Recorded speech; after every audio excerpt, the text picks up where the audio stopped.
Gonna keep it short and simple. White people, especially you males, chill out with shooting people. Like, for real. Like, let's just, how about we find a better way to deal with whatever is going on there.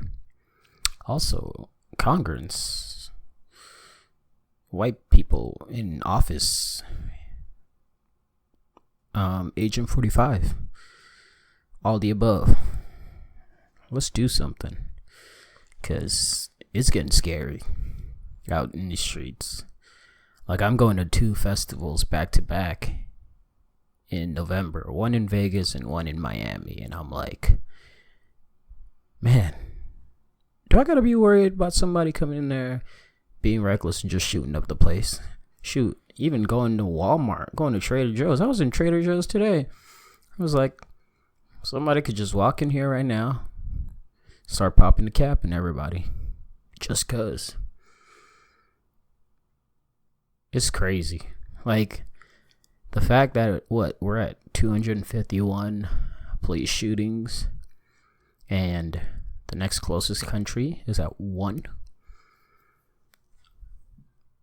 That seems problematic. Yeah, we're in month 8. Month of 8. The year. Yeah, we're about the same number of dates. It's basically a day of shooting, or like mass shooting. Mass shooting a day. Mass shooting a day. But that is our PSA for today. Like, yeah, was crazy. We had a segment on here that we would do occasionally called Stop White People, 2018, 2019, whatever. And it was designed, I legit had somebody come to me like offended that we had a Stop White People segment. I explained it was all fun and games, and again, it wasn't intended to be malicious in any way, and we even explained that on the pod, months back. But I and it was it was classic, because the response was the counterpoint was, well, what if we did a Stop Black People 2018? Would that be offensive?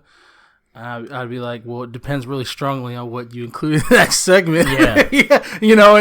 It's not a, you got 2 brown people doing the pod, so I mean, we could have done Stop Black People. We do our own version of Stop Black People. It's not just yes, and we've talked about that quite a bit on the pod, right? It's not as in your face, but it's up there. But we've done that segment, and it's very much meant to be a joke and be lighthearted, and we hope that being clear. Part of it also is like, there's enough of y'all already doing that. So we just trying to level the playing field. Y'all telling black people to stop all over Twitter.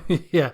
All over Facebook. Yeah. All over all these other platforms. So yeah. And with that being said, this plea to stop is very serious. And we're gonna be all over the place in the pod on this episode of the pod, but yeah, we got some stuff kind of waiting in the wings, some content that we're gonna be doing. We're working on a blog, which is gonna be pretty dope. Yeah, but this is the kind of stuff where, like, when people think that it's we just hate Trump because he's white and rich and ugly. It's not nearly that simple. It's not nearly that simple. There have been a few guys that, after shooting up places, have repeated words that their president has said. So this is not meant to be a race thing. It's not meant to be a just anti-Trump for the sake of being anti-Trump. This is a real thing. So we'd really appreciate it if we could go enjoy music in public safely. Yeah. Thank you. Yeah, like, it started off more of these, like, with the Vegas shooting last year, and now it's just gotten, like, there was schools, now we're getting shot in grocery stores. It's like, nowhere is safe. And it's happening all over the country. Yeah. So it's like, you just... I couldn't even get up out of bed between the time El Paso happened and the time Dayton happened. I literally couldn't go to bed and then wake up. When we're getting to the point where there's 2 mass shootings happen 13 hours apart. Yeah. Where other countries, like, haven't had one in years. Right. And we it goes back to this whole idea of, like, being Americans, where we're so pretentious, seeing ourselves as the greatest country in the world. And, like, I love America. I love living here. Like, it's changed my life, like, big time.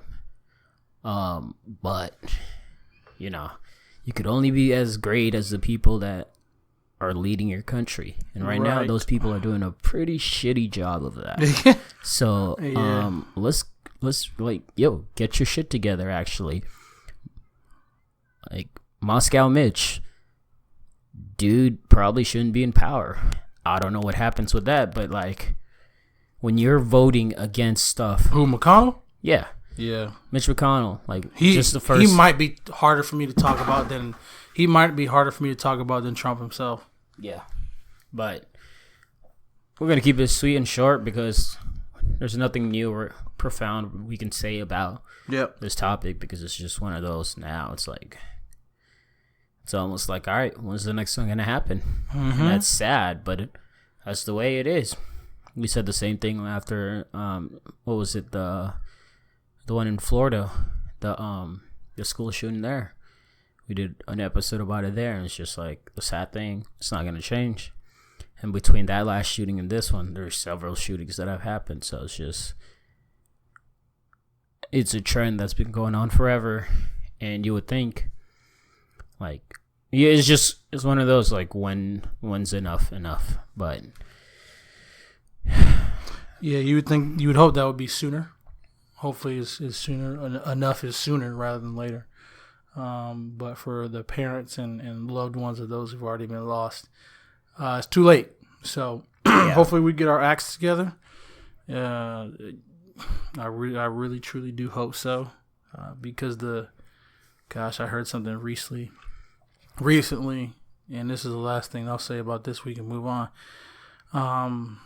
Heard a gentleman go on MSNBC the other day talking about growing up in a household where he wasn't taught to, he wasn't taught to believe the myths and legends of American goodness designed to maintain, our innocence. He talks about not our evils and our sins we're not unique in them, but the one thing that we're unique in is our willingness to acknowledge those sins and those evils. And I would just encourage people, don't believe the myths and the legends. If you want to believe America is the best country, then make America the best country, like truly the best country. That's one of the most painful things about Make America Great Again, because greatness is in front of us.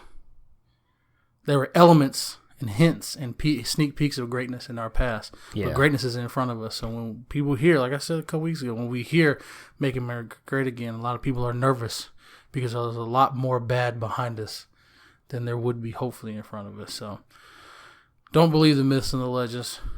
Make it great. Start with yourself. Make it great. Otherwise, we're just going to be doing the same stuff over and over and over again.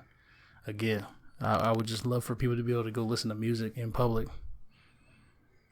without worrying about, somebody's AR.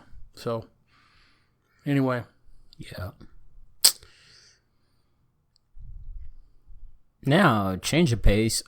Drake is obnoxious.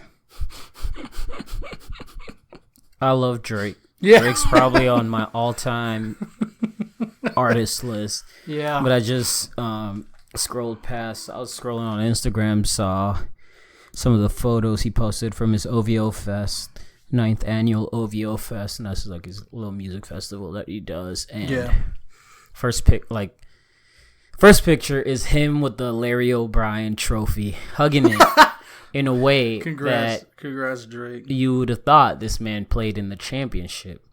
His stage setup was a huge ass Larry O'Brien trophy on stage, and on both sides of the screen it looks like it says "Chips with the dip." He helped them win though, didn't he? I mean, you could do that when you help the team win.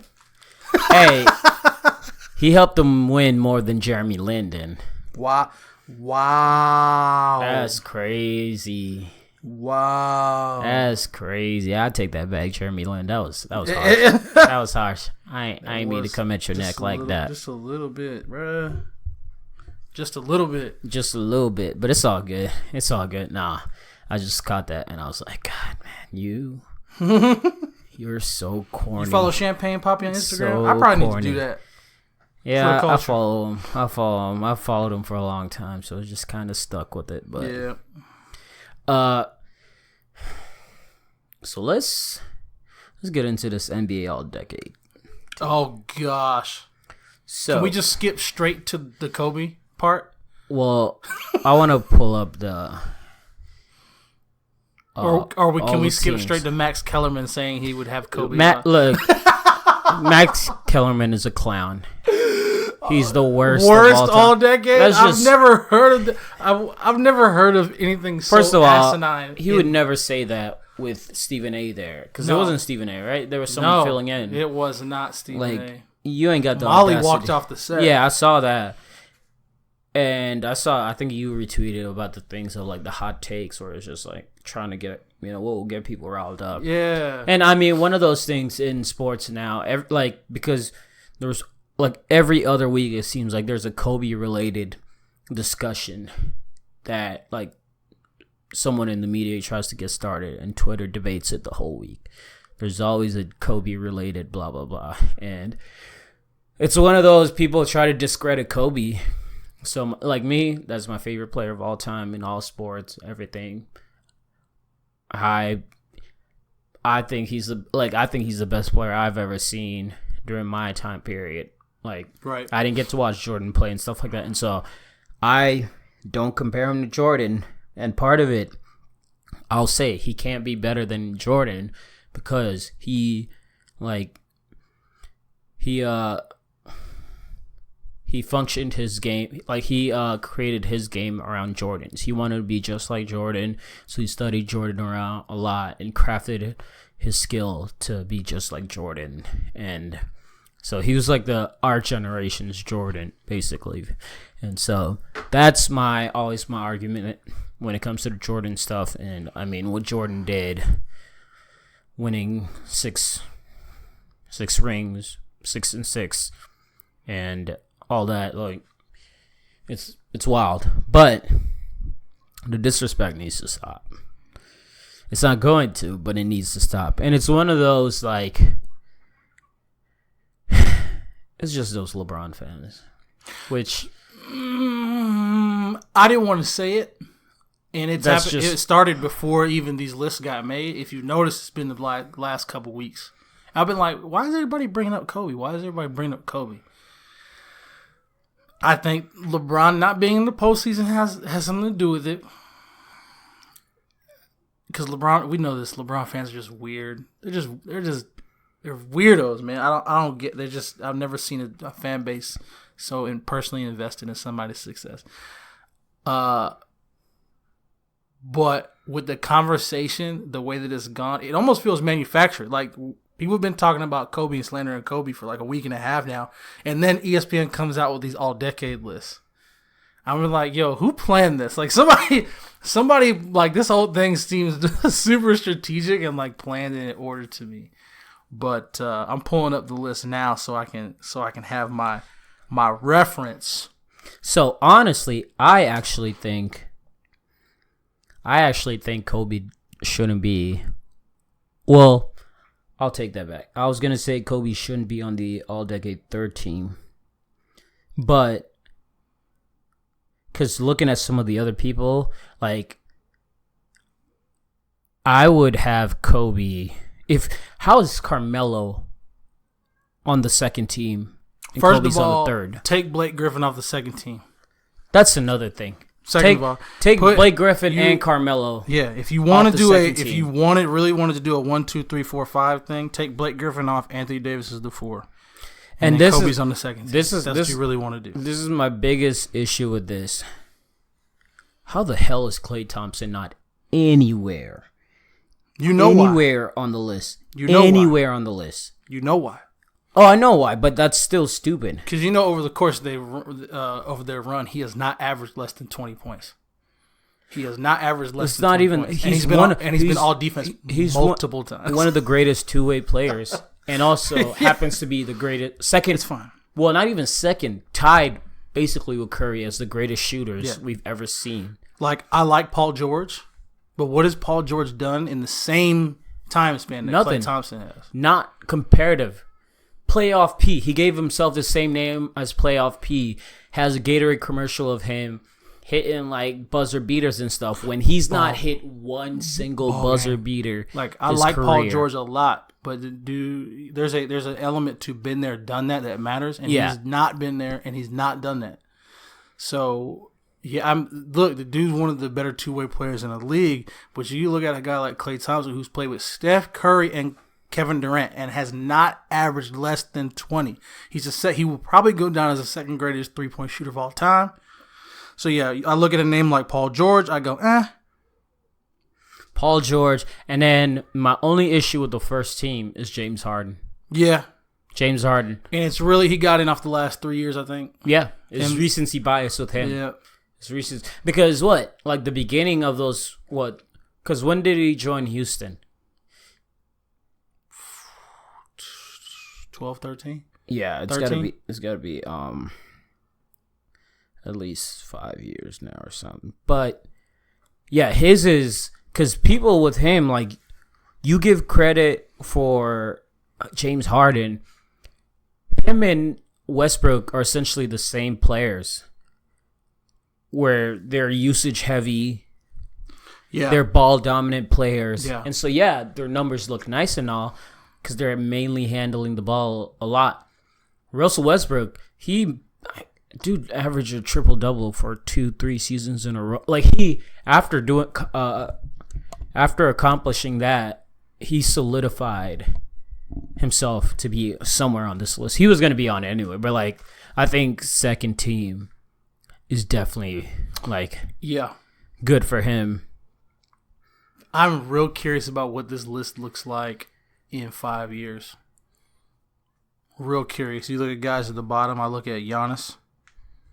The only guys on this list that'll still be around, I think, Giannis. Like, still on this list. Yeah. Davis. Giannis, Davis. I'm not even sure Russ will be. Like, when I think about it, like, he's about to turn 30 or he's not 30 already. Russ is. I'm pretty sure Russ is on the decline already. Uh-huh. Giannis, KD, we don't know. We don't know how KD's game is. Yeah, Giannis, AD, and maybe Kawhi. Yeah. Everybody else, it's like everybody else be signing vet minimals. Yeah, or out of the league. And it's one of those. It's like, it's not necessarily like they're gonna depreciate a lot, but those other younger dudes are gonna get a lot better. Like, the talent that's coming in, like the NBA has been insane. It was crazy. I thought it was gonna die for a couple years, but I've been watching some of these cats play that are either seniors or juniors in high school right now. Bro, it's getting wilder. It's getting crazier. But my two biggest is probably James Harden on the first team. And I'm a Warriors fan, but I look at Klay Thompson, the combination between effectiveness on the court and, like, winning. Like, Game 6 Klay is a real thing. Yeah. He's the second best defender on the team behind Draymond. Like, he literally guards their best player. That's what he does. I would probably have, and that's the thing. Like, again, like Russ, I'm not trying to come off as a Russ hater. I'm not even sure if I put Russ on the second. And I get it. My man's averaged a triple-double 3 seasons in a row. Like, I know. I'm not even sure if I put Russ on the second team all decade. Because, again, like, same with James Harden. What have you done? Yeah, that's fair. I know we've talked about devaluing the triple-double. No matter how much you devalue the triple-double, it's still hard as hell to average a triple-double. Yeah, that's insane. He did it for 3 years, right? My only thing with that is, like, who'd you replace him with? Correct. That's the super hard part. That's at that point. It's like Like, if you're looking at all the champions and stuff, because, like, in this past decade, okay, you got, 3-4 championships. You got 3 championships going to the Warriors. You got 3 going to the Heat. Yeah. You got 1 to the Lakers, 2009-2010. Yeah, 2010. You got 2010 going to the Lakers. You got 2 going to the Heat. You got 3 going to the Warriors. You got 1 going to the Cavs. You got 1 going to the Spurs, right? And then you got 1 going to the Mavs, where the Mavs beat in 2011, I think, when the Mavs beat Miami Heat. You know what's low key disrespectful? I just thought about it because of this goes from 08, 09 to 2018, 2019, right? It should be 09, 010. Okay, that's what 2009, I 2010. Yeah. Well, that still counts. And I'm not even really a huge fan of the dude, but I still think it's disrespectful he's not here.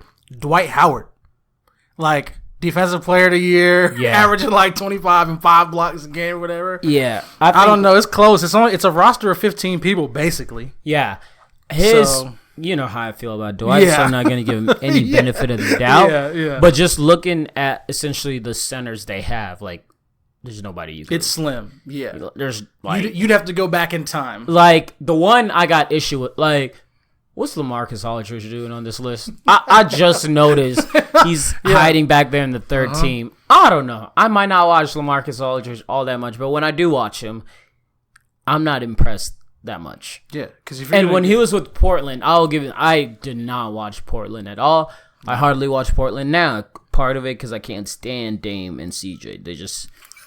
They got Dame got James Harden syndrome. I've been saying this, and he tries to act all tough and all this, and like he about it, but like, you got James Harden in your game. Yeah. And it's very problematic. Anybody that's got any traits of James Harden in their game, I don't mess with. Yeah, unless your step back game is nice, we can do without it. Like, you know what I'm saying? Like, yeah, it's just, and it's one of those where it makes it more frustrating because it's like, you're good, stand alone. Like, you don't need to do all that extra stuff. But you still. Yeah. I wasn't sure. Now that you bring up Aldridge maybe, but the 2 that I only have problem with, and it kind of fixes your Kobe problem.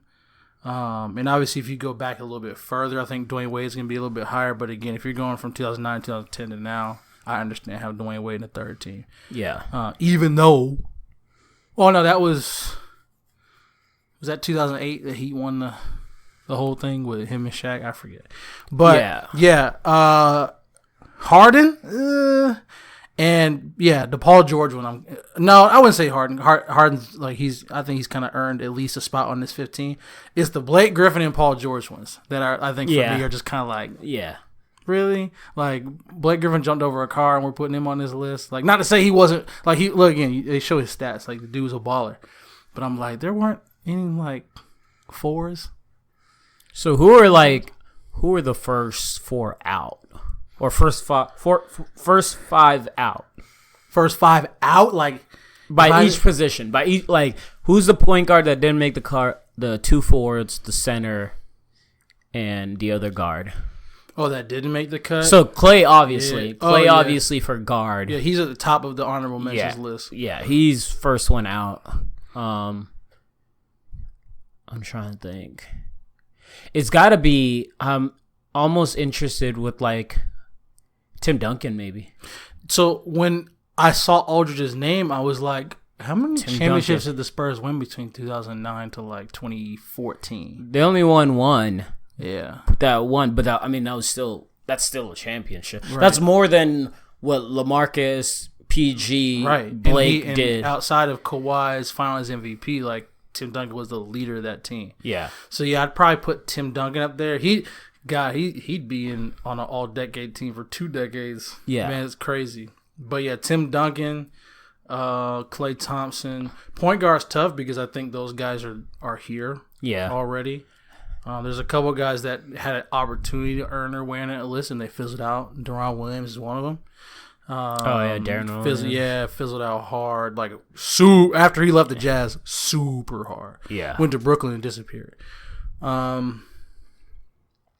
Yeah, that's tough. I think there might be 5 names in the honorable mention list. Yeah. Because that's what I'm trying to think. Like, what are some of the other? Because I can't think of any other bigger point guards in the past, and that's part of it. Just trying to think. You have to like go back farther to get them. I think list. about like Derrick Rose when he was like that's hot. true. Yeah. Brandon Roy before his knees gave out. You talking Portland? Ooh, you want to talk about a dude that was like, you talking about Hall of Famer?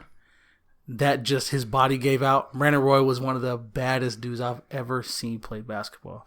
But yeah, no, that's tough. I think about Clay and I think about Tim Duncan. I'm not sure who else goes on that. I would like, now I'm seeing a tweet of Dwight, like they were stating Dwight Howard's like stats.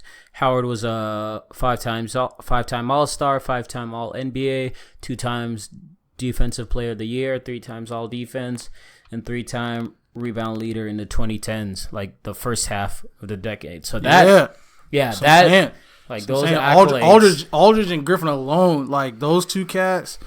And again, I get Griffin because there was a stretch there where Griffin was literally like must-watch TV. Yeah, like must-watch TV. Yeah, so that right there, that gives you Clay, I think Duncan, and Dwight.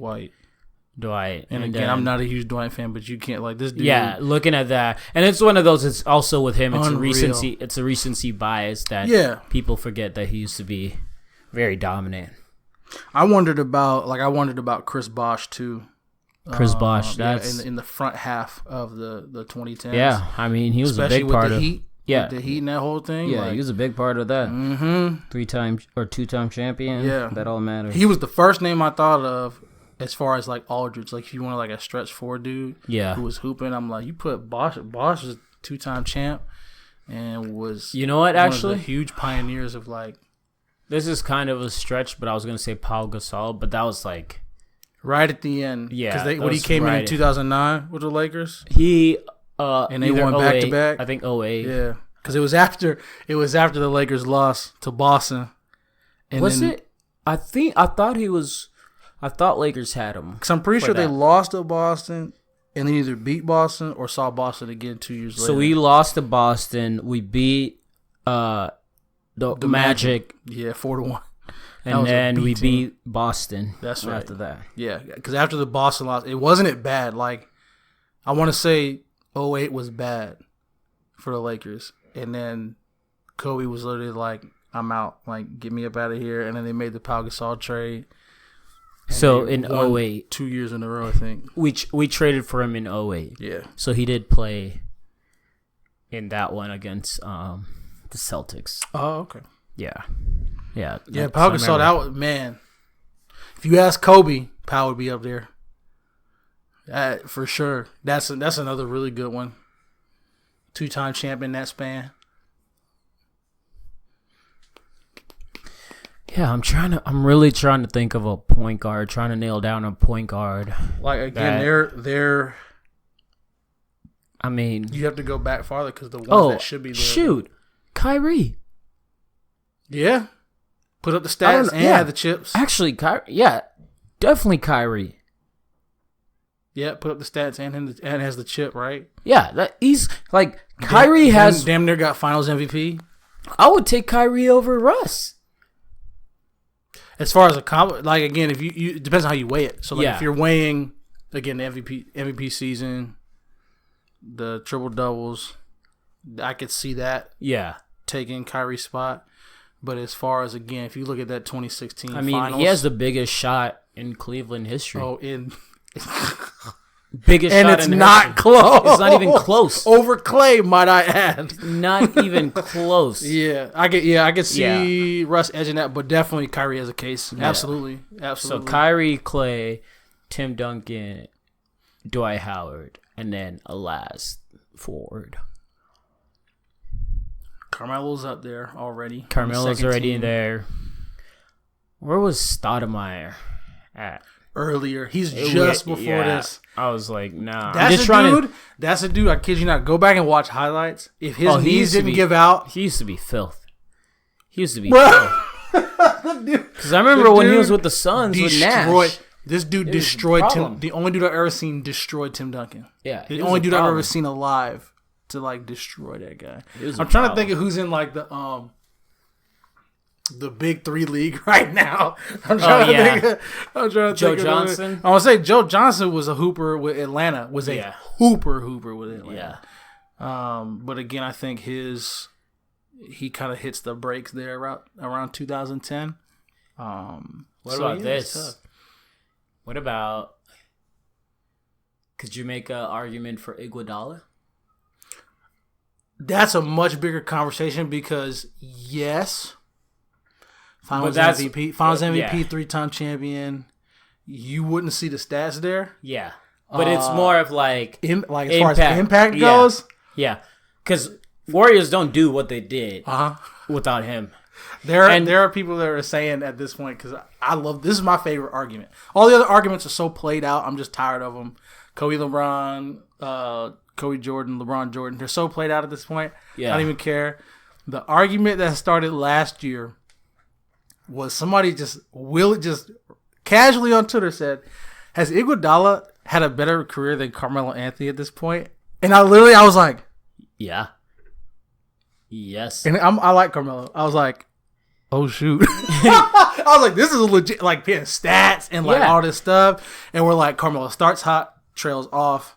Iguodala starts dunk contest with AI. Yeah. Right. But then he's all like of a sudden, consistent. Denver, right? Yeah. Denver, he's like, okay, climbing. And then he makes that trade to the Warriors in 2014. And all of a sudden, rest is history. Yeah. But that was one. Andre Iguodala, you could legit make the case. Again, stats aren't going to be there as much, but definitely, impact.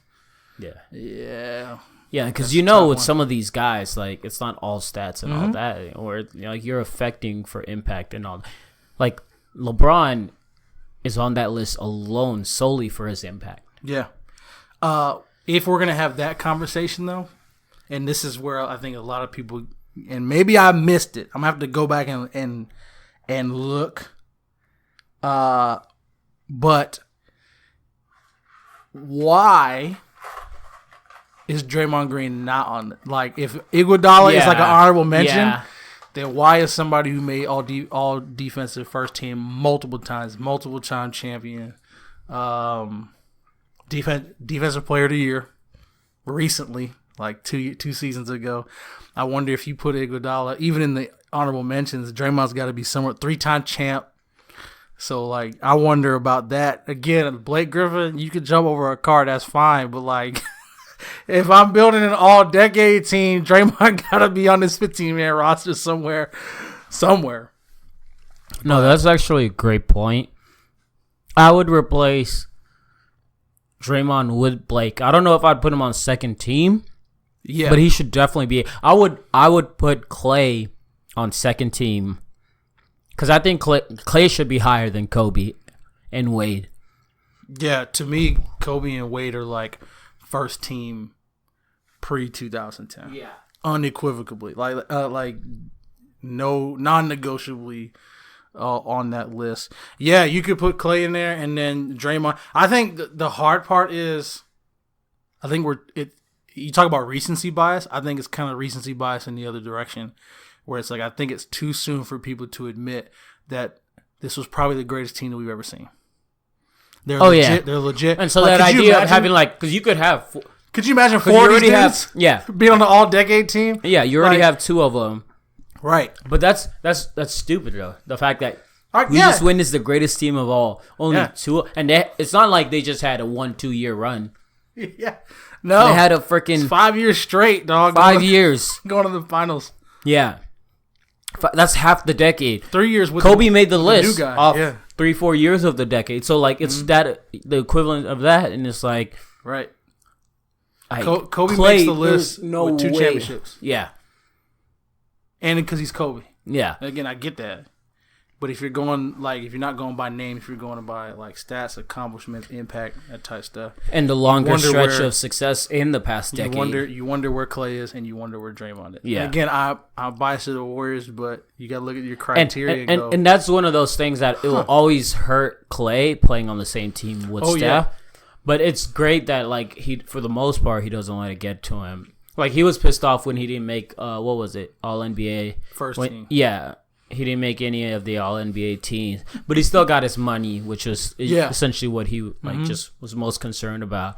So that was good, but definitely I feel to me, Klay was the biggest disrespect of that list, where it's just Klay's been my favorite player probably in the past decade. Oh yeah, player to personality combination. Yeah. I'm not sure there's a better And between him and Curry, because it's one of those that's Curry, I could understand the whole shimming and stuff. It's just one of those. It's you hate it because it's not your team, right? You also need something so bad to hate on him that you pick that. But Klay dropped, 30 points in one quarter or something stupid like that? 37 in one quarter. On 11 dribbles. Off that alone. And 11 for 11. And he's done that a couple times where he's had a quarter where he just goes off. It's absurd.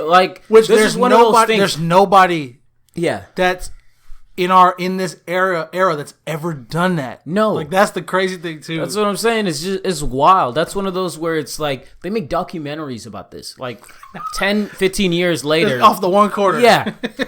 What if I told you? Yeah. This dude just went the frick off.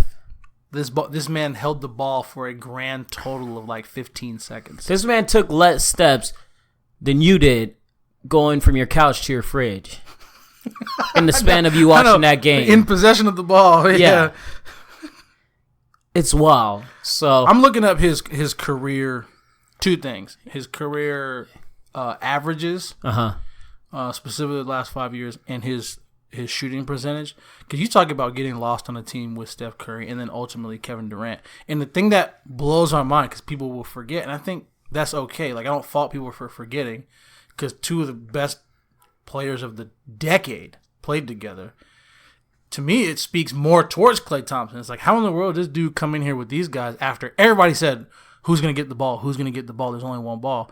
How does this man actually average 20 plus with Steph and Kevin Durant on the team?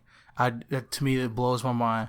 And no, I completely agree that 2018, 2019, he averaged 21 and a half. But for the last 3 seasons, his career averages 19.5. Yeah. The last 5 seasons, 21, 20, 22, 22, 21, going backwards. Yeah. That's dumb. Yeah. On a team with the two of the scorers. Again, you talk about documentaries. Two of the greatest scorers. Two of the top 10 greatest pure scorers ever. Yeah. And he's averaging 21 points a game. So yeah, you could 100% build a case there. Harder one is more of an eye test thing. I think Draymond is more of an eye test. Yeah. Where you're you look at the stats and you go, okay, cool. The guy almost averaged a triple double under 10. That's good. Okay, yeah. That's fine. Yeah. But when you watch him, you go, there is no other human in the league that could have made that defensive play. That type of stuff. And with Draymond, it's one of those. It's it's just his rep. That's what everyone's. Yeah, that's part of it. Yeah, he's not well liked. Yeah, people don't like him, and that's part of it where it makes it. It's one of those. It's it's the equivalent of baseball with the hate on steroid users and stuff like that. Oh, it's yeah.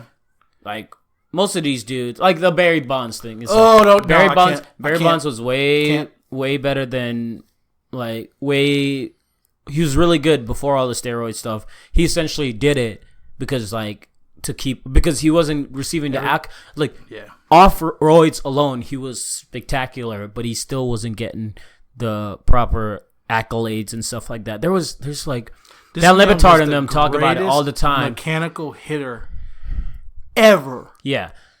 He when I say mechanical, I mean mechanical power. I remember I've only ever got to see him play one time. We went to go see him play twice. I remember when we went and they announced, a half hour before the game, he wasn't playing. I've never heard boos so loud in my life. And part of it was, dang it, Barry, you could probably play today type thing. The other side of it was y'all don't understand. We're kind of garbage. And the only reason we're here is to see the greatest hitter of all time. Like, that's why we're here. But you're 100% right. The Barry Bonds stuff and the bias that comes with that. It's like, it's just like, and most of this bias is controlled by this media writer, like contributors, the sports writers, all those guys, the people that vote for that type of stuff. But I mean, honestly, that list, you got Kyrie, Clay, Tim Duncan. We said Dwight. Mm-hmm. I would throw Draymond in there. Yeah. Or Iguodala. Draymond. He'd have to be. It would have to be Draymond. Because I had said Iguodala, but no, like the significance of Draymond is even more. Yeah, I would say, and obviously Iguodala's got the, he's got the moments, like he's got the finals. Yeah, Iguodala. He stripped Bron. Playoff Iguodala was crucial. Unreal. But Draymond was crucial. Yeah. Like he's the start of the season. End of the season. Yeah, he's the engine. So I say Draymond takes that spot. But yeah, that's a nice little early. Well, that's a nice little 2010s honorable mentions list right there. Yeah, and it's crazy because I want to see what happens this year because you could very easily like have 4 cats on this roster. Shoot, if I was putting together a USA basketball team. Pretending that injuries and the fact that these cats haven't been in the finals 5 years in a row, all 4 of them would be on it. Like if I had a 15-man roster, all 4 of those cats would be on the roster. Yeah. For Team USA. As a matter of fact, there's probably them going to the finals 5 years in a row is the reason why. Yeah. KD obviously being hurt, but Draymond and Clay aren't on it. So it's y'all think the talent is crazy I'm now? sure they reach out to those dudes, but they like it's just tough. It's their first break in 5 years. Well, that's the thing. 5 years, like 5 years where you make it all the way in the playoffs is the equivalent of an extra season when it's all said and done. And that's the other thing people don't realize with that. When you have such a long run like that. Like, those games add up, and you're essentially playing one more season more than most of the other league. Yeah. But I think that was a solid honorable mentions list. I like it. I can respect if you think we've missed some people, which I'm sure we have, we were just kind of doing most of that off the top of our heads. We ain't really do no research beforehand, because who does that? And it kind of came up in the spur of the moment. Yeah. Anyway, but going off of that, what I wanted to do was... And this might take us a couple episodes or whatever, but I was thinking, what would be the all NFL decade team? Oh. And we can do like the major positions that everyone care about. So like QB, obviously, running back, receivers, and then on defense we could do cornerbacks, safeties, and we could probably do the defensive ends or whatever. Let's just throw some names out there today. I would love to have a all 22. So okay, because this could be the defense. Initial. This could be like the brainstorming, and then names that must be on the list. For me, let's get it out the way without it being biased. Tom Brady's starting. Tom Brady's your starting QB. QB's probably going to be the hardest one for 3 reasons. Yeah, Tom Brady, Aaron Rodgers, Drew Brees. That is so tough. Yeah. You pick one, and you're picking all 3 of those guys for different reasons. All of them obviously are freaking gamers. They're winners. Yeah. I would say Aaron Rodgers probably the most gifted quarterback I've ever seen. Yeah. Drew Brees is just he's a crazy combination of like just heart, talent, like leadership is insane. Yeah. And then not to say that Tom Brady isn't. Tom Brady, you look at Tom Brady's pedigree, and it's like, but no, those 3 dudes, I'm gonna struggle because I'm gonna come back next week with like a depth chart. Yeah. And it's like, so I'll try to keep it at 22. QB's rough. Yeah. Man. For me, the starter would have to come down either to Brady or Brady or Rodgers. Yeah. Mainly because of their height. Yeah. That's again though, like they tried when Breeze came to the league to say dude's short and got small hands. Yeah. No, because he's definitely had success in everything, but like I think I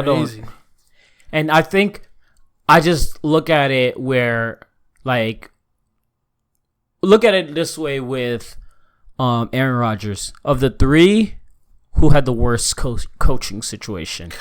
And the coaching situation really matters the most. Yeah. And so for him to be able to manage to still put up numbers and everything, despite because Mike McCarthy was there way longer than he needed to be, and it was just because it was just because they won that championship. What, back in, was it 10, 11? Yeah, something like that. I don't know. Yeah, because it also matters when the Saints win.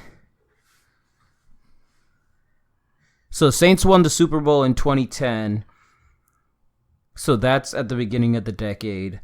And then let's see when the Packers But he's also won. broken the single season passing yards record since then. That's what's nuts about Drew. Yeah. They won in 2010. And Packers won the next year in 2011. Yeah. So both of those guys started off the decade winning the Super Bowl. But yeah.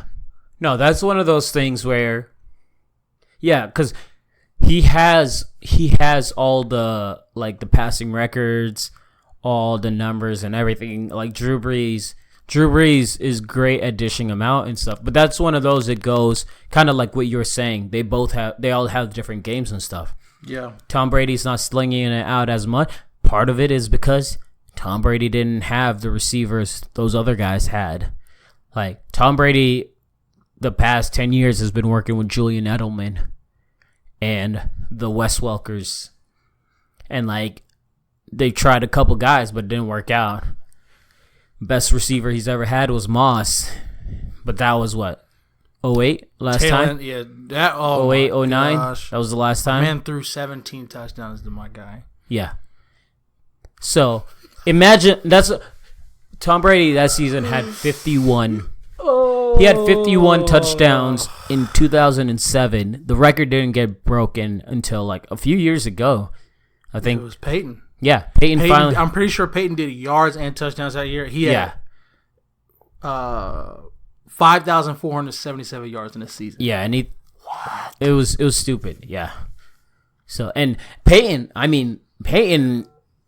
has a great argument also. Shoot. Except the last Super Bowl he won was absolutely not deserve it. You cannot, because that Denver defense was filth. That season he had, I think, it was 9 touchdowns and 17 interceptions. It was bad. It was real bad. He was dealing with injuries. That's when Broncos started believing themselves in Brock Osweiler, and that's when Osweiler. They play the Panthers?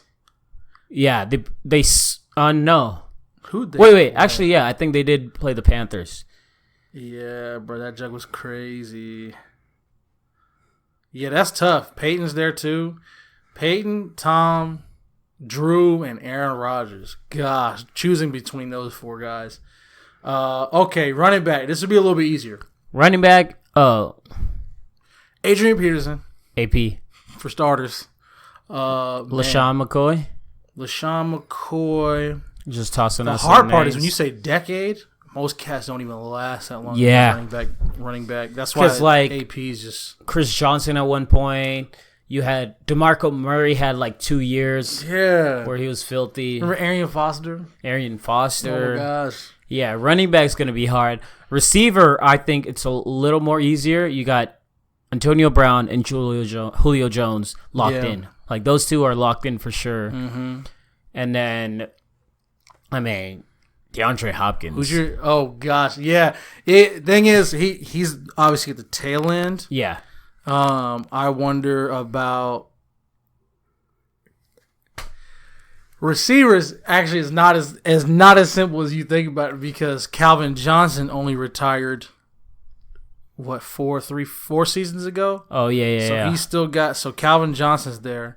You talk about if we're doing an all 22 slot receivers, some of the greatest slot receivers we've ever seen in this stretch, including Wes Welker. Calvin Johnson retired on March 2016. He's on the list. Yeah, he's got to be. He's on the list. He's got to be. He's on the list. Pour one out. Yeah. The Lions literally ruined a man. Oh my I've gosh. never. And it was one of those, I was hoping he was going to retire for a year and then come back and join a different team. But good Lord. The Lions managed to make one of the greatest receivers we've ever seen, hate the game so much. Bruh, He's like, I was legit sad when he signed that extension with them. Yeah.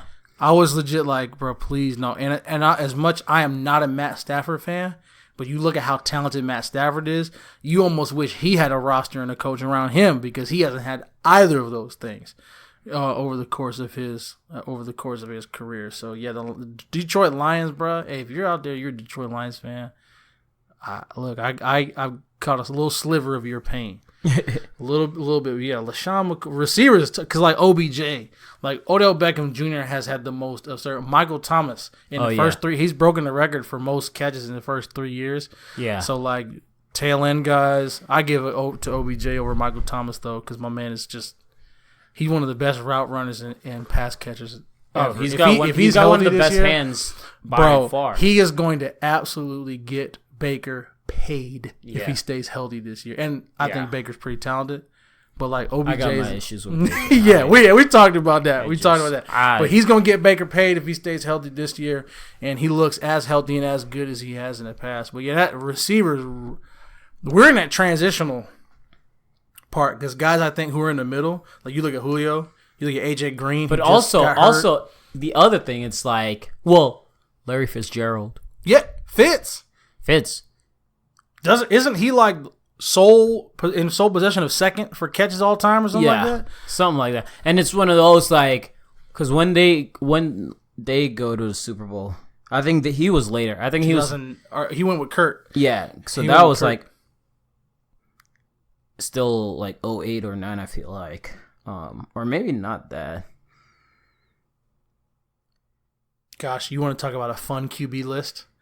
If you go from 99 to 2009, that would be a wild QB list. Yeah, so the last time they were in the Super Bowl was 08. So, but that was Cardinals Pittsburgh, I'm pretty sure. Yeah, it was. That was one of the most iconic Super Bowls ever. Mm-hmm. That was. So Fitzgerald is somewhere in that group. But Roethlisberger's got 2 in that span, I'm pretty sure. He's got at least 1. Oh, he's got at least 1, yeah. Yeah. Maybe 2. That's the tail end because they won in 08. Saints won in 010. Yeah. Packers 11. 13 was it? Or 12, I think, was Giants again, which hurt. Yeah.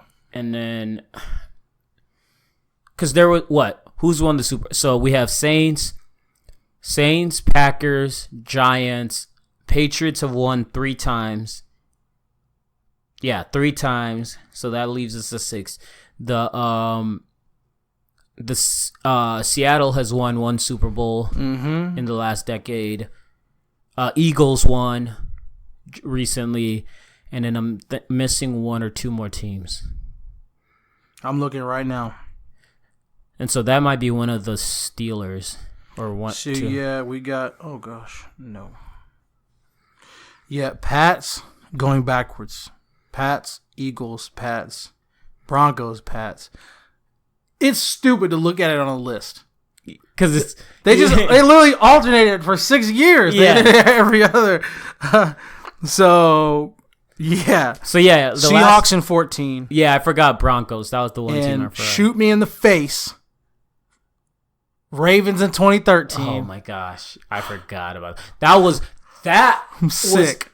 That was when Joe Flacco got paid. Sick. I am for absolutely nothing. Sick. Yeah, people thought I was a hater because I was a 49ers fan that said he didn't deserve it. But I'm like, no, I watched. Nothing. Because that was the year Baltimore went 9-7 and just decided to go on a and playoff run. Well, that's what made Pittsburgh that year. That's what made me mad about like 07. Giants barely snuck into the playoffs. And then, of course, make it to the Super Bowl, get a lucky catch, and boom, end the perfect record. I was sick. That haunts me to this day. Giants in 2012, you were correct. 11 was Packers, 10 was Saints. Yeah, Steelers were 2009. So okay, barely kind of fits in. So there. I wouldn't count Roethlisberger in this like all-decade team. Yeah, mainly because like. I think I think it's more telling of Antonio Brown than of Ben Roethlisberger. Or receivers in general. This is a dude that had Hines Ward. Yeah. Antonio Brown. I mean, Juju Smith. Juju now. Recently. Yeah, so, and again, Ben's good. But there's enough quarterbacks on this list right now. Yeah, between Brady, Rodgers. I put Russ over Ben Roethlisberger for this decade. Yeah. So you could almost make an argument for, as much as I don't like him, Cam. Yeah. Over. Shoot, if it wasn't, was it back with Andrew? Yeah. If it wasn't for injuries with Andrew Luck. Yeah. Yo, which by the way, this year, Colts fans, Super Bowl. Like y'all got to be thinking about that junk. They got to be thinking about Super Bowl. Phillip Rivers. Yeah, Rivers, man. And again, I'm no Rivers fan, but Rivers has been absolutely incredible. Only thing with him is just like nothing in the playoffs. Nope. That's what would hurt him. Yeah, which sucked about last year is because he had an incredible season last year. Yeah. Gosh, off the top of your head, DBs. Patrick Peterson? So the last thing I was gonna say, like wide receivers is Julian Edelman in a way has a case. Well, that's why I was saying West. Yeah, Edelman. He's been there. Yeah. You talking about Iguodala? It's kind of like the same thing. Yeah. Where it's like stats, and impact, impact is up there. And his numbers aren't like with the Antonio Browns and stuff, but it's still better than some of the other guys. A guy who influenced a decade. Because again, like you look at the Pats, they've won 3, right? The past 2 Super Bowls, he played a big part in them winning it. Yeah.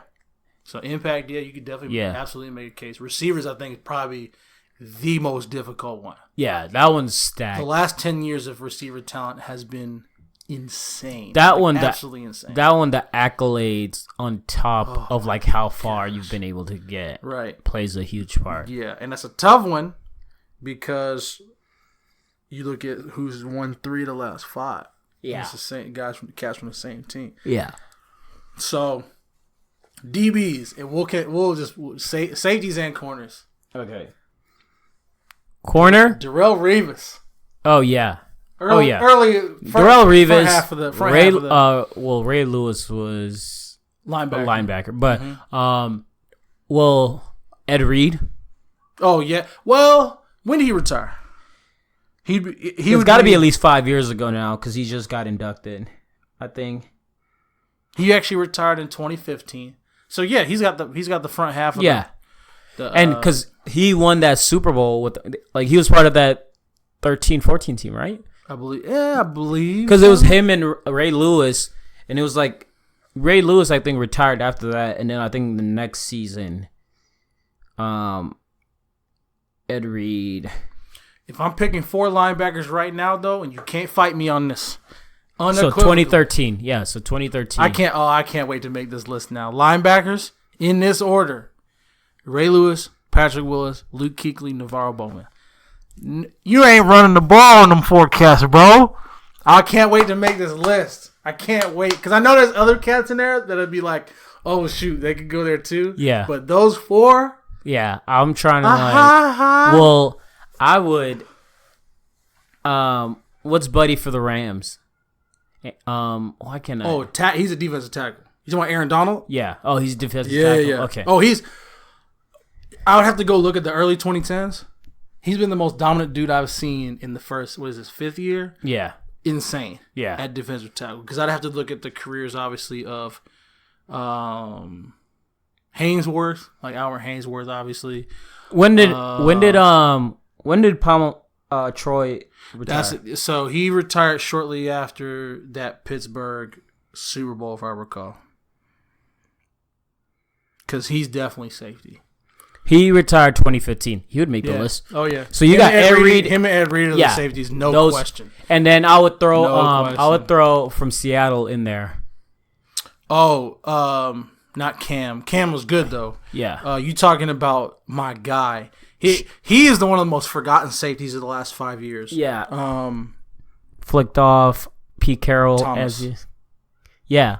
Ed, why am I blanking? Earl Thomas. Yeah, Earl Thomas. Super Bowl winner. He's definitely on that. Mm-hmm. Yeah. Bruh. That list, yeah. I can't wait to make this list. It's going to be hard. It's going to be really good. I'm probably Dang, I'm gonna have to do all 22. Let's do run. So tight ends, I think is easy. Gronk, and depending on what's his name? Travis Kelce. Yeah, Kelce. I would want to know when what's his name retired. Played for the Chiefs for the longest time. Arguably the greatest tight end. Tony Gonzalez. Oh no, you're talking about Atlanta. Yeah, Atlanta. My bad. Yeah. Kelsey plays with the Chiefs now. Yeah. But yeah. Yeah. Tony Gonzalez is definitely on there because he just got inducted. So he retired in 2016 also. Had to be. Yeah. So I'd have Tony Gonzalez, Rob Gronkowski. Like those two are your starters. I think it's gonna be Travis Kelce is definitely like close in there. That's wild. He got traded. Where did he play before? Who? Tony Gonzalez? Oh, he did play for the Chiefs. Okay, he got traded. I don't know why that was in my brain. So he got traded to the Falcons in 2009, retired in 2013. Okay. If Kobe is in in your decade team for basically 2 years, 3 years of success, Tony Gonzalez got to be in there. Retired in 2013. This list is gonna be fun because you had Gronk, Gonzalez, Kelce. Yeah. Also Antonio Gates. To me, Gonzalez and Gates, man. If you're gonna have like a 2000 to 2009 joint, it's them and everybody else. Those two. Shoot, didn't Gates play last year? He did. He's still in the league. Wild. Yeah, and with him, he's gonna have the same thing with Phillip Rivers though, where it's just like not being able to do much in the playoffs because they're not making it. But he's definitely been like one of the better players in the league as far as at that position. So I think that's pretty good for tight ends. We need to nail down this cornerback. Your boy. I got three names that immediately. I got three names that immediately pop into my head, and it's Revis, Sherman, and Patrick Peterson. Yeah, those are the three names that immediately pop into my head. The dude that Revis fell and off, Patrick Peterson for sure. That's locked in. Yeah, the dude that fell off that I was upset fell off was Joe Hayden because there was a second there. Yeah. Joe Hayden was.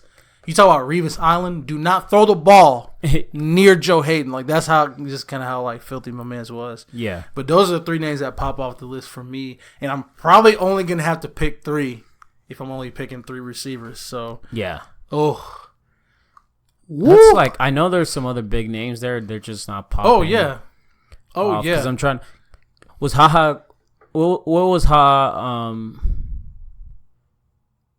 Or what was Captain Mutherland? What did he play? Captain Mutherland, because he played He played Pittsburgh. He played Panthers. Yeah, Panthers. I don't know how good he actually was. I just know his name was great. And, like that name immediately stuck in my head. Yeah, but I can't wait.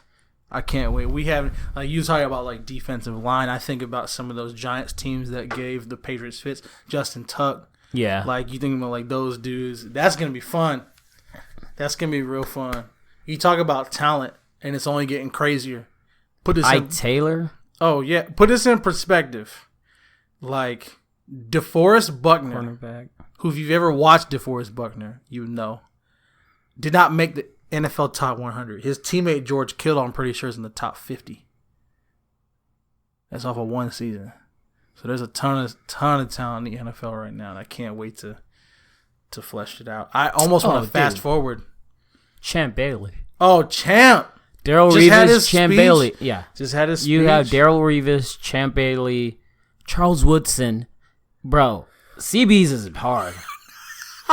Can we do 5? Sherman? Yeah, can we do 5 CBs?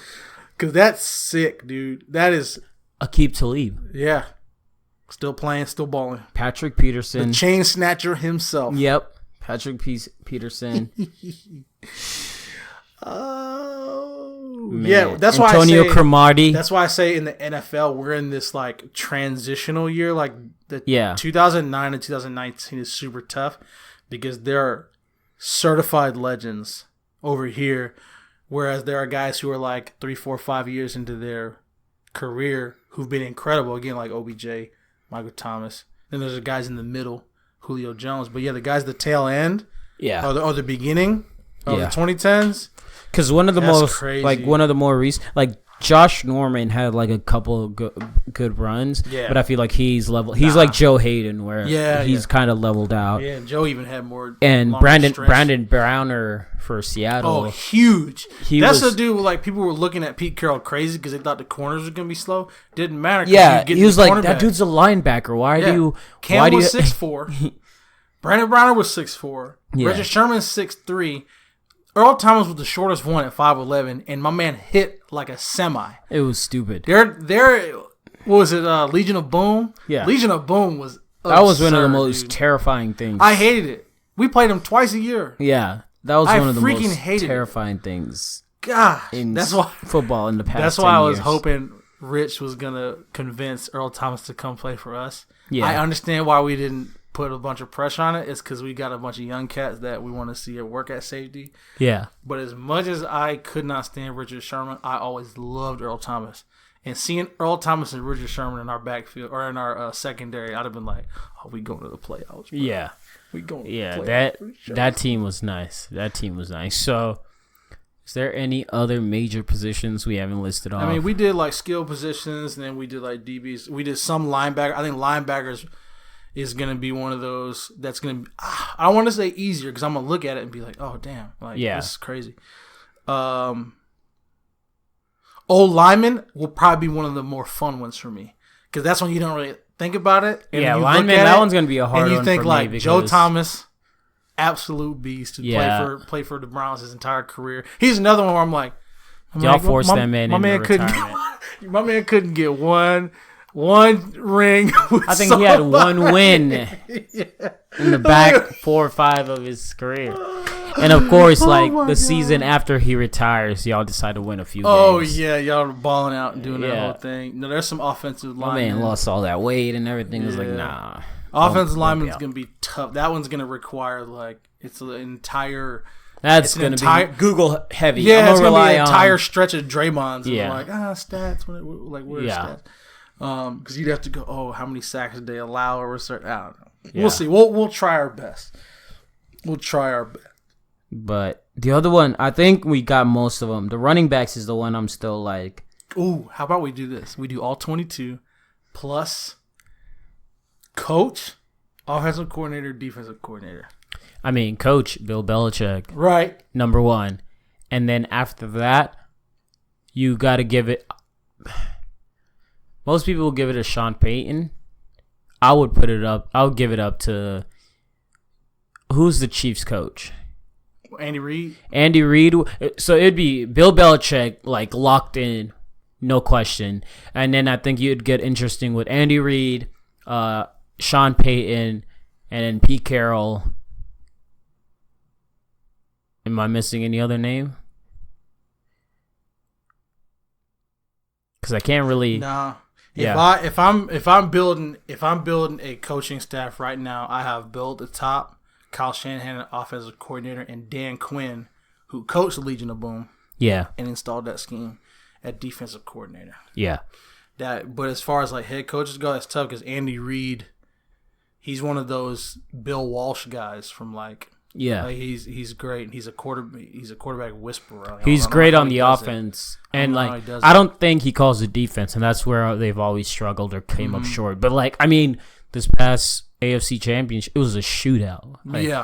And it came down to whoever had the ball last, whoever was going to score last. Yeah, talk about another dude. If we do another one of these lists, they're going to do them. But say if they do another list 5 years from now,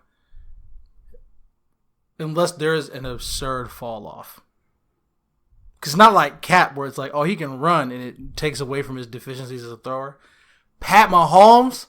Oh, Patty Buckets. He has trick shot throws, guys. Yeah. That's how. No, that dude's going to be fun. The thing is, he's so good, healthy. We probably won't even get a chance to know how good he is at running because Andy's going to be like, listen, bro, just throw the ball away. Yeah. I don't want to see your knees out there near anybody of a different color jersey ever again. Jimmy Garoppolo, I'm looking at you. No more truck stick this year, fam. Yeah.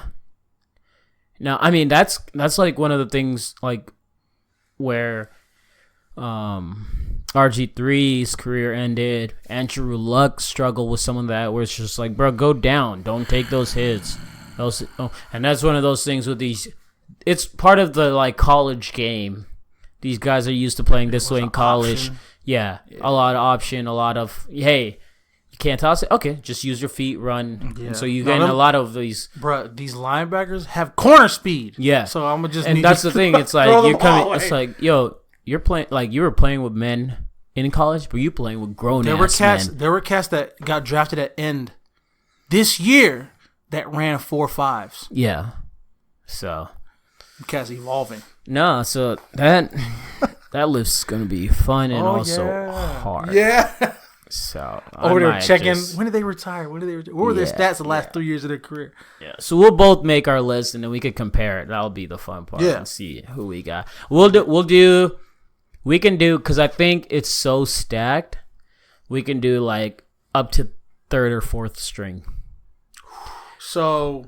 Well, no. Full rock. So do you want to do a 53 then? Well, no. I don't want to do a full. That'd be long. I wouldn't. Yeah, I wouldn't want to do a full. I think with like the O line, like the O line is the only one. Positions we'll do a depth chart then. Yeah, I think skill positions you can because like running back or no wide receivers you could have what 4 or 5 lined up at once. And receivers stuff like that 5. Yeah, so it's one of those like you can do 3. I'll probably have 5 starters and then 5.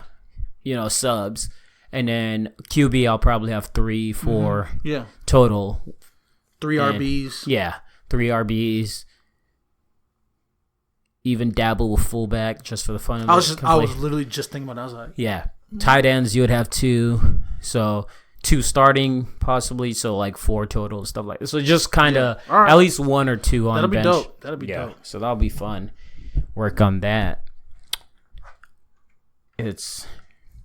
And with NFL is so much harder because just the lifespan is lifespan is, especially again, you look at RBs, you're like, dang, this guy played. Running back is going to be the hardest. Years and he was good for maybe 3. That's it. Running backs though, man, I was just thinking too of who that second guy would be, and it's crazy because he's not as flashy, but you could not argue against Frank Gore. Yeah, consistent. 100% could not, even if he's third on your list, like you couldn't argue against him. But yeah, no, I'm looking forward to putting that together. Woo, yeah, that'll be fun. That's just in time too, because you know what we got this weekend. NFL football is back. Oh, is it preseason? Yes, first preseason games like this week. Can you believe that? That's wild. That's wild. This is where, like, every year I get worse at fantasy football because every year I'm paying less and less attention to football, and then it sneaks up on me. As a whole. Yeah. And it gets worse for me because, obviously the 49ers had the Jim Harbaugh days. And the thing is with the 49ers haven't been, like, stats stuff. Yeah. Outside of Cap, when he was hot, it was like, who on the 49ers is going to be that good at fantasy? The problem with the 49ers is, number one, don't pick anybody from the 49ers. And it might be even worse. Kyle Shanahan likes to give the ball to everybody. Yeah. Everyone. Like, it's the leading receiver and the now sole holder for most yards in a year by tight end is a dude named George Kittle. Casual NFL fans don't even know who that cat is. They were probably watching NFL Network the other day, the top 100, and they were like, because I'm pretty sure Kittle got like 22. Like, he got some super high number, and people were like, George who? Yeah. George who? Right? But yeah, it's fantasy football. Because I only watch 49er football. Mm-hmm. That's literally me. Unless I'm going to somebody's house. Yeah. I watch highlights, but I watch 49ers football. I watch the division. So it's just kind of. It will be interesting. It will be. But yes, Saturday. Pretty sure we play the Bronx. That's wild. I can't wait, dude. Jimmy's not playing game. Just sit Jimmy out, bro. Just one preseason game for Jimmy. Yeah. Our whole team healthy. Ooh. It's gonna be. Ooh. It's gonna be fun this season. Your new favorite player in the league, though, Dante Pettis. He plays receiver for us. My man, a character. Kittle's funny. Kittle's like a WWE character. Like that's what he kind of reminds me of. But the Pats, I got my eyes on N'Keal Harry. So I got my eyes on right now. Even though I heard he's losing reps to some undrafted dude at NC State. No, I'm waiting to see what happens with Josh Gordon. This is what I'll say with this. First full off season, no trouble. Not even that. If he doesn't get reinstated after the shit that like Tyreek Hill basically got a clean slate on. Yeah, I'm kind of. I don't want to talk about that one. That was and his freaking interview on the radio wasn't that great either. Yeah, that one, like all around it is just like it rubs me the wrong way. The whole it's just weird. Like it's grimy, and so like, and we never know what happened with Josh Gordon. Was one of those where he like initiated it, and at the same time, I think it might have like he's dealt with this, but it's one of those. It's like okay, like there's dealing with like addiction and stuff like that. But addiction to the sense of like marijuana, and especially with how that's being like destigmatized in our country so much compared to domestic abuse. Like I understand, I don't know what I'm trying to say. It's just one of those. No, I get it. But you notice the NFL has always been extremely arbitrary in its punishments. Yeah. And it's like, okay, so if we're gonna give somebody 4 games for marijuana. And like 4 games for smacking somebody, who they have 100 pounds on. It goes back to when what was Buddy from Cowboys that got suspended for domestic violence, like 4 games. Oh gosh, it was the defensive end. Yeah, I know what you're talking about. I forget his name. I wanted to say DeMarcus Lawrence, but DeMarcus Lawrence has been straight. Gregory, Randy Gregory, right? I want to say it was Greg Hardy. Hey, Randy Gregory, my bad, because that's a real player. Yeah, and I didn't mean to throw your name in there like that, bro. Yeah, let me see, because I'm pretty sure he got suspended like 4 games. Was it? It was something minimal, very, very. Oh yeah. So he was suspended originally for 10 games, but the ban was reduced from 10 to 4 games. You know how many games Tom Brady got suspended for Deflategate? 4 games. That was at that point when I knew the NFL was a joke. The fix is in. Yeah. At that point I knew the NFL was a joke, and I just forever was like, screw Roger Goodell. And that's, it goes back to everything you were saying, where it's all arbitrary. Where, like, okay, so you gave this guy 4 games for essentially, like, Deflategate, nothing came back, like, unequivocally, like, yo, they had less deflated balls. When also you had Aaron Rodgers saying, like, yeah, I like my balls in them. Like, it was just one of those, like, yeah, every player likes it a little different, whatever, and stuff like that. But essentially, y'all punished Tom Brady because he was doing pressers and just making balls jokes. And he did not care at all. Right. It was one of those disrespect things. Y'all felt disrespected, so we gonna clap back at him. And then y'all reduced somebody that beat his wife. Yeah. Tossed her on some guns. From 10 games to 4 games. Because those things are the same punishment. Right. And you know who never got a shot at the NFL? After the fact? Ray Rice. Yep. It's all very confusing. Doesn't make sense. It's all very confusing. Doesn't make sense. So, but hey, football's back. So again, and all is drama. Our Ben and I's commentary on football is going to be very bipolar because the game itself, we love it. Everything around it, it's terrible. Like legit, like the entire culture. I'm just ready. They're absolutely disgusting. I need them so bad to just. I need a lockout. I need the CBA to, because to me, and they gotta be upset about this because it's just like, yo, these NBA players are getting paid out here. Paid. Our league brings in more revenue than their bottom league. Bottom third roster guys getting paid $8-9 million. Yeah. Where Tom Brady's making $23 million a season this year. Like, what? That's the equivalent of who in the NBA? Oh, 23? Yeah, that's this man. Let's see. Draymond on his second contract. I guess he's not a good comparison because they actually kind of got Draymond in a steal at $25 million a year. Yeah, and he's a multiple championship winning guy. I'm trying to think. I'll put it this way. 3-4 years ago, Lakers paid Timofey Mozgov $14 million. This was like 3-4 years ago. Oh, no. So, and at that time, I'm pretty sure Timofey Mozgov was making the equivalent of what Brady was making. Nonetheless, I'm looking it up. Biggest contracts. Steph Curry's still the highest paid per year player. Here we go. Blake Griffin's getting 29. Mm-hmm.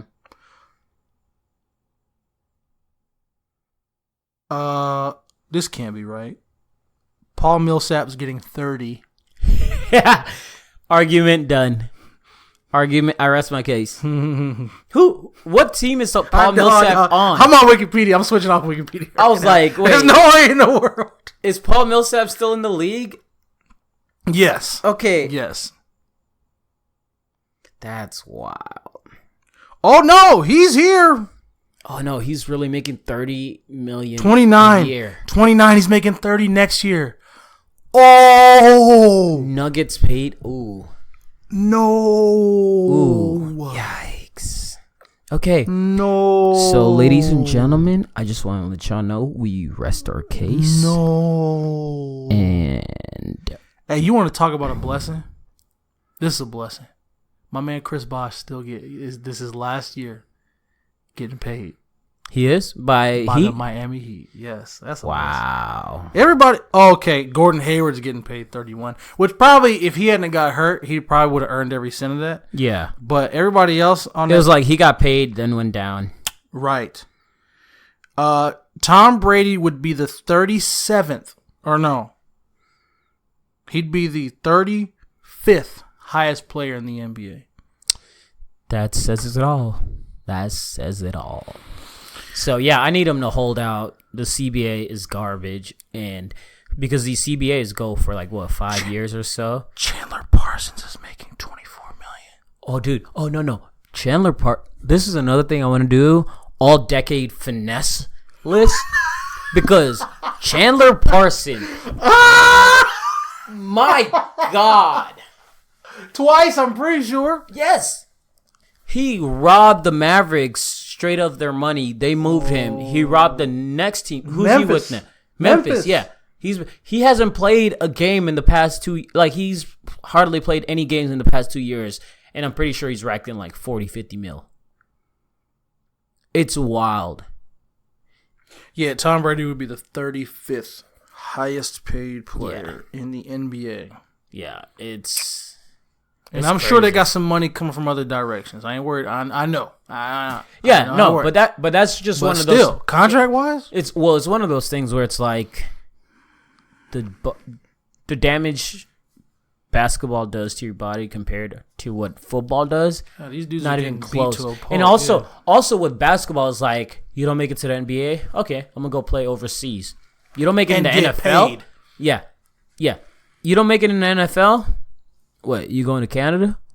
I looked it up because me and my coworker were interested because there was a Canadian football game on a few days ago, and I'm pretty sure the average salary of the Canadian Football League is like $40,000, and that's base average. If you're a top tier player, you're making maybe $50,000. That's bro, that's a normal office job. So football. You ain't getting paid like that. Nah, B. But, that's about all we got for y'all. Yeah. About to head on out of here.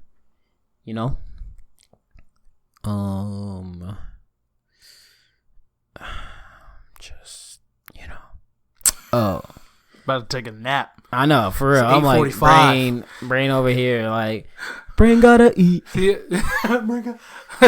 Bring out a poop still. Brain. The still is what gets her because a little pause. Poop. Still. Calm down, brain.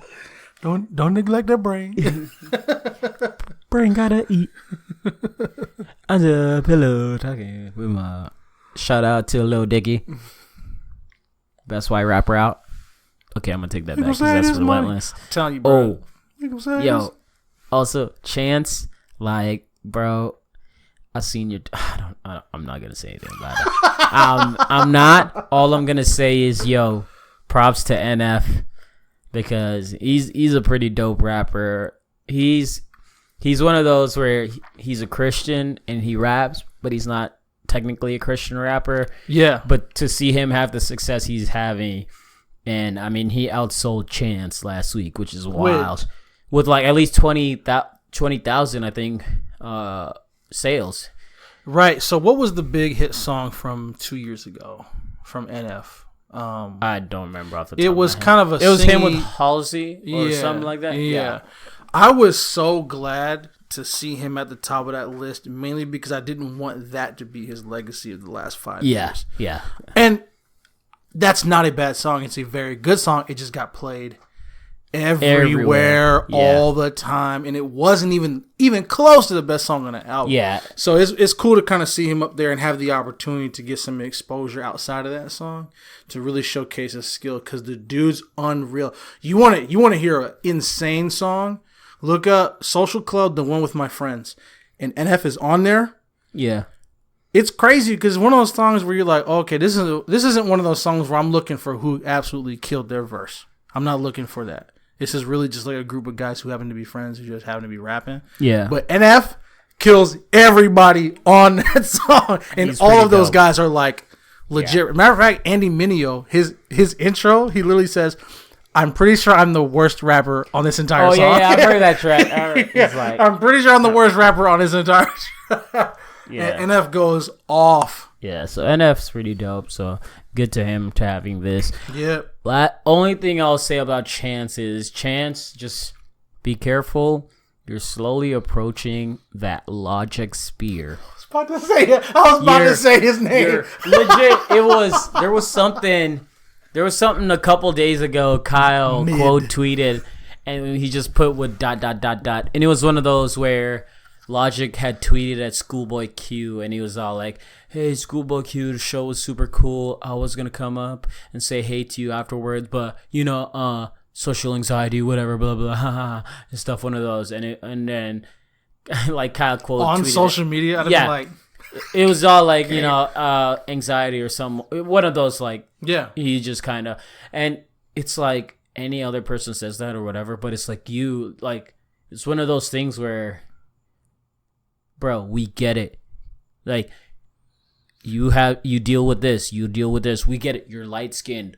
Also, we get it. Also, too, there are a lot of young artists out there, specifically in the black community, the minority community, that are just shy.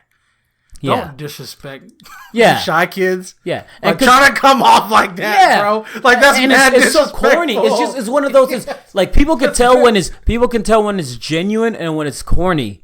With Logic has quickly become corny. So disrespectful. Logic was one of my favorite rappers just a couple years ago. And then dude became super corny, super quick. And he just started to feed off the, hey, I'm mixed. Hey, I got all these social stuff. And like the way he was just pushing that. And you almost in the way where it's like, you're not advocating for it. You're using it to sell records to like. I'm pissed. Yeah. I've been legit pissed. This man saw the Rubik's Cube blindfolded whilst freestyling on the radio.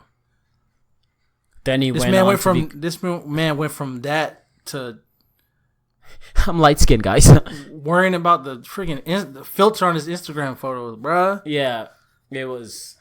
So Chance is slowly like finding him, like he's creeping in that atmosphere. Hey, and Chance, you can love Jesus and not be corny as hell. Yeah. Hey, no. Listen. Yo, from what I heard, marriage is great. I can tell. It looks pretty awesome. We appreciate that. It's awesome. Like, love the way you talk about it, dog. That's beautiful. It's great. it inspired me and all when I heard it the first time, second time you said it, but like just I don't know. I don't know. It's tough. And I'll and this is the thing too, because I heard a lot of the noise first before I listened to it, and I get why people are saying what they're saying. I get it. That being said, it's not a bad album. It's not.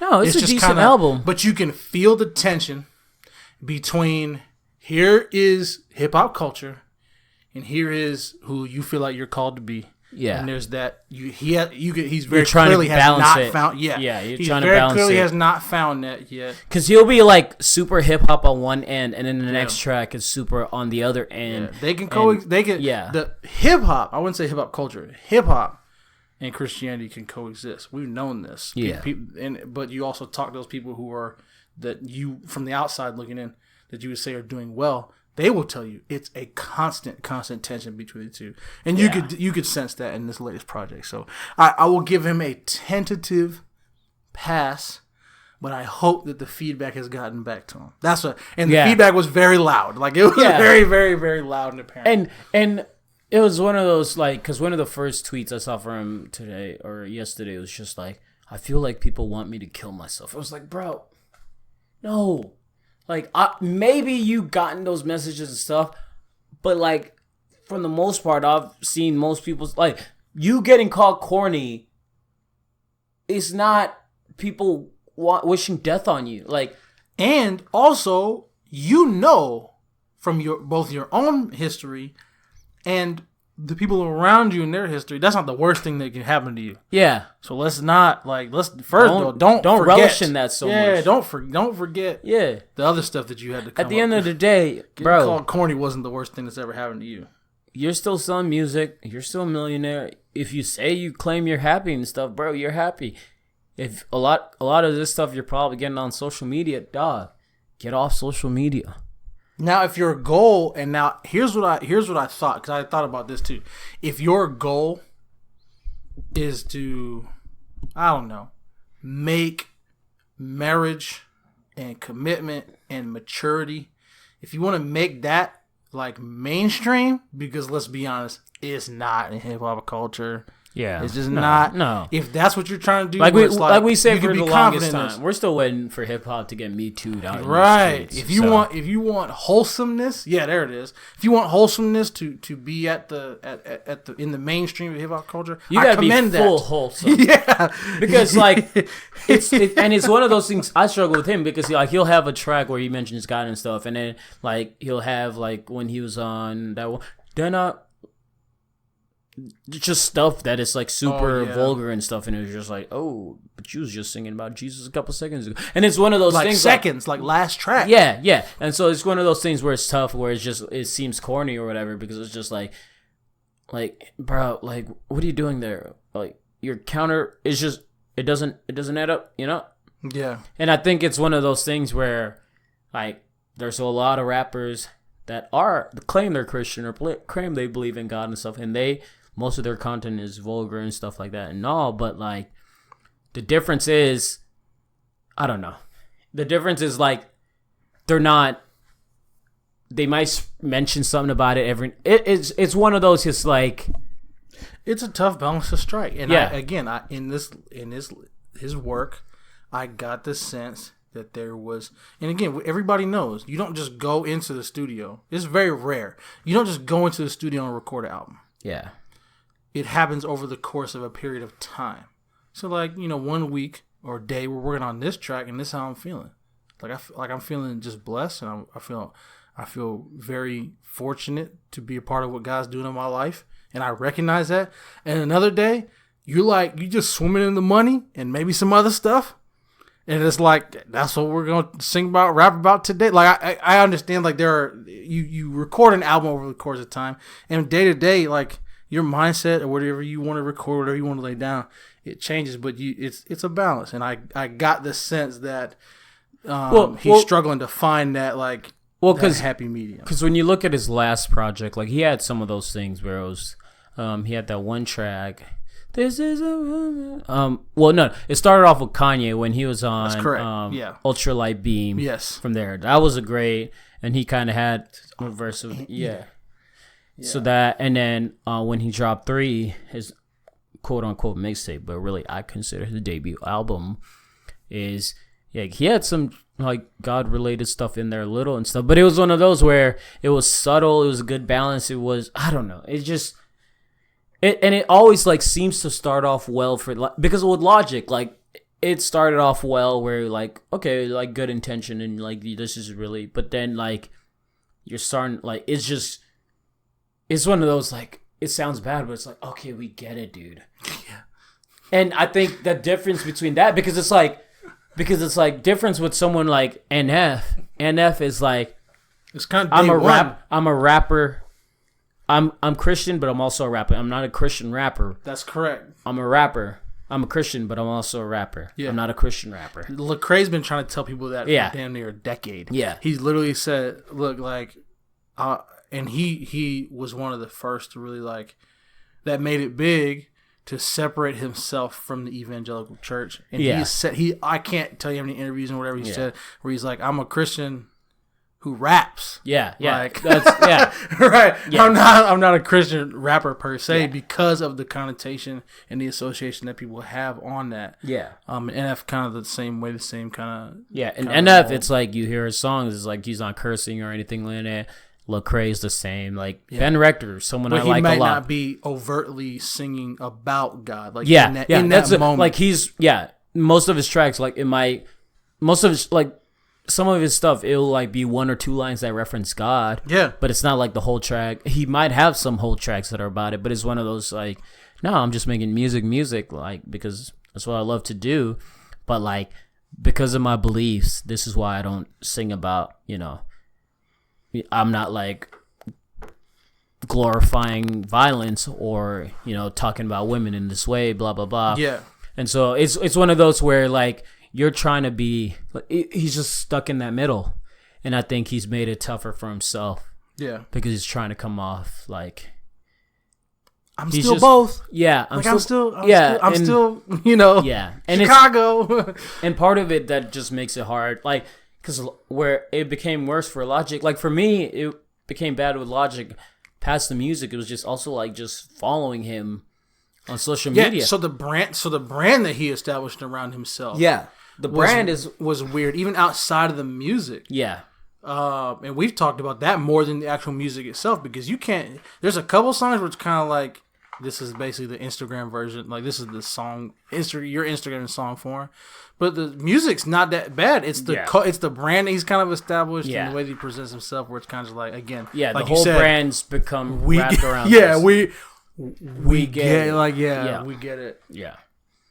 And we all hit that at some point with most artists. Like, we've had our moments with that with Kanye, where it's like, dude, we get it. You're crazy. You could tell he was feeling himself after Everybody. Yeah. Everybody dropped. And it's not a bad song. It's actually structurally very sound. Thematically very, very powerful, very good.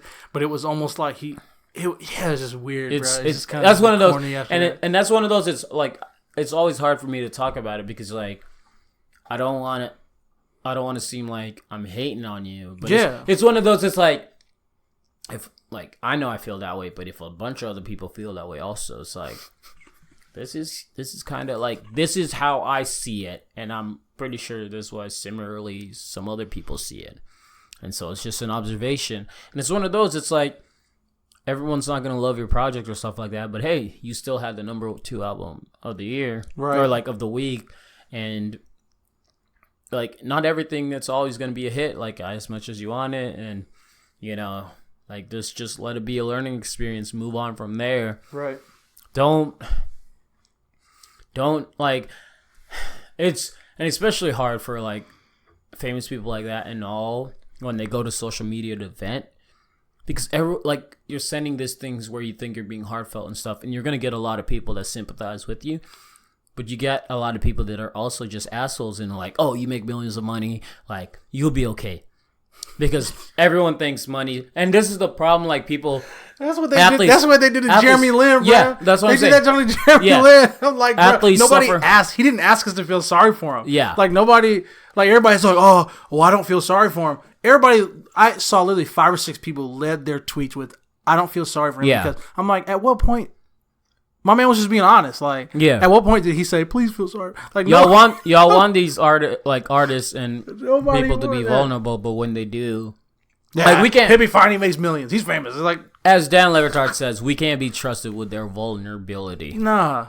And that's one of those things where like Chance is just. I think he's got to learn that. Where it's like you can be vulnerable with us. Like I'm gonna look at it and I'm gonna be like, okay, like this is really affecting you, and it's like, hey, you're a sensitive person. That's okay. Like, I understand that, and I just one of those is like, this is kind of how I feel about it, but I'm not, like, coming at you to the point, like, if you're getting death threats, that's crazy.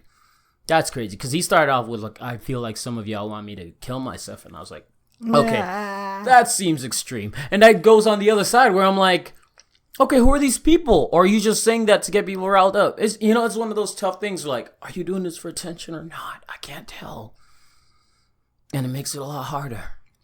But you're really starting to seem like Logic right here, and it's not where you want to be, dude. Right? Because Logic has a great fan base. It's just not the people that started with him from day one. It's all the people that got on his music ever since everybody.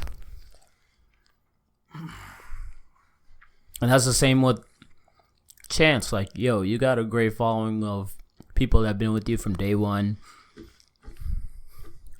Don't lose them. Yeah, which is possible. Yeah, it's possible. But we were trying to wrap this up at 8:45. I know, but I love it. I love it. Awesome. Yeah. So here's a good primer for next week. Obviously, we got the all-decade team for NFL coming. We'll have a weekend of preseason football under our belts, which we probably won't spend too much time on that. It's week 1 of the preseason. I ain't spending no time on preseason football. I'm just keeping honest with you. Bro, listen, y'all just won the Super Bowl, bro.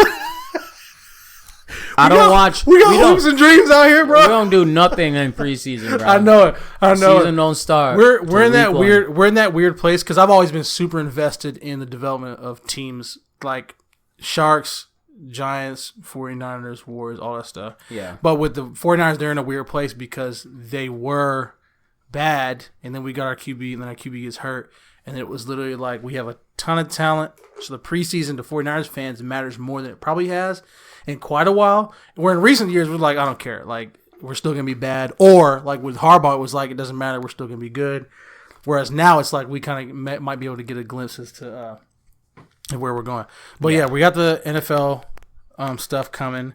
I just saw a tweet, and we got to talk about this because I've never flown these guys before. Never flown these guys. Was thinking about doing it this week. Ultimately called it off. Frontier is having a flash sale, $19 flights cross country. It says, flash sale, $19 flights across the USA with Frontier Airlines. Visit secretflying.com/post. Somebody quote tweeted and said, yeah, going straight to King Jesus. Listen. No, we gotta wait. No. I want to talk Frontier. I want to talk. What's the other one? Spirit is the one they literally refer to as just like yeah, and not for crashing either. It's just that when you get dropped off, they're not landing. They're not landing. You just I love to jump out at 5,000. I love traveling. I just went to Vegas a couple months ago. And I was looking at flight options, and my friend was like, "Oh yeah, I'm flying through Frontier." And my initial reaction probably wasn't good, but I was like, sorry, dog. I like living." I know. Yeah. And it's one of those. It's like I'll pay the extra $50. Yeah. And it's also stupid with Frontier because like the flight there, it was like $60-$70 cheaper than like what I ended up flying. But it was one of those, like, you can't have any, like, carry-ons. They don't have overhead bins or whatever. So it's like, you got to pay $50 for, like, every bag you have and everything. And so after all is said and done, it adds up to, like, what I would have paid with American Airlines. Right. And it's we can definitely get into it next week. But, yeah, like, I'm sure one of these...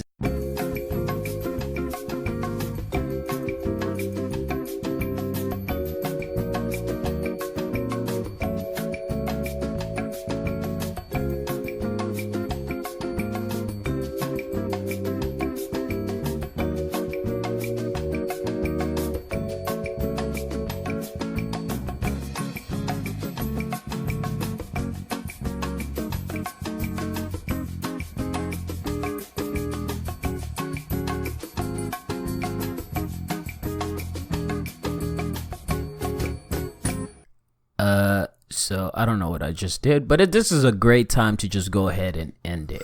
I know. You know what I was ready for? I was ready. I'm not entirely sure if I was recording that whole time. No. Because I accidentally hit the space bar and it paused it. And I was like, oh, crap. All right, no, that's fine. No, that's God's sign saying, all right, wrap this up. So, Culture Discourse Podcast. Thanks for listening. If you're listening, if you've gotten this far, you a real one. Go ahead, leave 5 stars on that review. You know what I'm saying? Say something nice. You know, like your boy voice sounds nice. You know, I don't know. Say something. The sultry sounds of Ben Felix. Sultry voice of Benjamin Felix. Oh, coming live to you. Not live because this is a podcast, but. Go ahead. Can we do that? We need to do a segment like that. Go ahead. See who makes it through it. Go ahead and follow us. They have a promo code hidden in there somewhere. At C Discourse Pod. God, stop. Stop. Your podcast needs. I can't keep up. All right, we out. I'm sorry. Oh my gosh.